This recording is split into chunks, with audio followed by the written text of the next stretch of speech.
Baker, there has been a team of individuals working to solve a puzzle about how do we share finances, financial information in the best way, and also how do we do ministry with those gifts that God has given us. So George is going to share a little bit about that this morning. Thank you, George. Good morning. I'd like to share a temple talk with you about our current financial status. I'd like to start with a question for everyone. What was the vision and dream we had when we moved forward on building our new worship and outreach center? Grow the church. What was it we were thinking we were going to be able to accomplish with this facility? I, for one, saw growth in our ministries.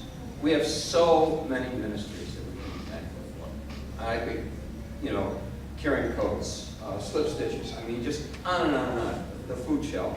It just goes on and on. I think that we all need to basically think about all the blessings we have. And we need to be thankful for them. We have so many gifted members that give for themselves, give of themselves, who are committed to reaching out beyond these walls to serve our community, Indian Land, and far beyond. 2 weeks ago, we helped send a tractor trailer to Texas to help after the hurricane. The people in this congregation are very good. We are now at a point in time where we are all going to have to really pull together because we are in a very challenging time. As shown in the last e-news, and I do hope all of you read the e-news. There's a lot of really good information in there. Wendy puts a lot of time into putting it together. And there was some financial information that was shared in that e-news. We're currently bringing in about $1,000 less per month than we need in our general offering in order to be able to make our monthly, to keep our lights on, keep our ministries moving forward, and keep a pastor employed. Even more critically, our mortgage payments right now are $3,725 a month, and we're only bringing in about $1,900 a month towards that.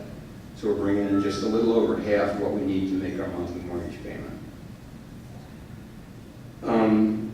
Based on the giving averages of what has been happening throughout 2017, we currently have enough money in the bank for 2 more months. That would be September and October. I think that's pretty critical. Well, what are we going to do? One thing we're going to do is, in November, we're going to have a new capital campaign. It's for 2018, 2019, 2-year campaign. Right now, there are no grants currently available from the South Carolina Synod and ELCA to help us short term. That is something that we have had the last couple of years that has helped us tremendously, but right now it's all on us. One thing that's making it a little challenging to predict how we're going to do is people have made pledges, but we're falling quite short of meeting our pledges that we've made for the church. Now, we all need to look deep inside ourselves and ask the question, what does Crossroads mean to you? What can I do to help fund us to the new year? We're in a dire situation here. One of the things that has happened is that 2 congregational members have stepped up and said, we will make a matching gift program for the next 4 weeks of $5,000. So for every dollar given, the dollar would be matched. So if the congregation comes forward with $5,000, that means we now have $10,000. I think it's pretty huge. Now your envelope has 3 line items on it. Okay, it has general, capital, and other.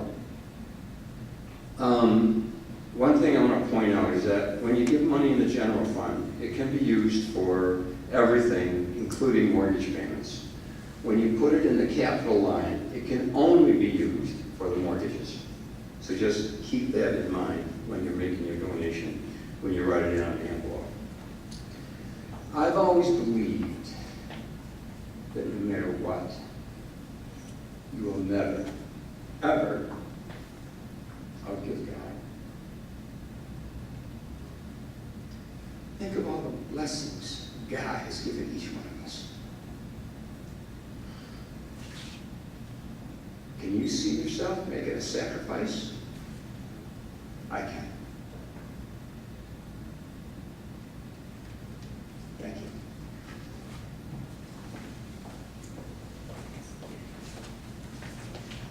Thank you, George. Just as the landowner today reaches out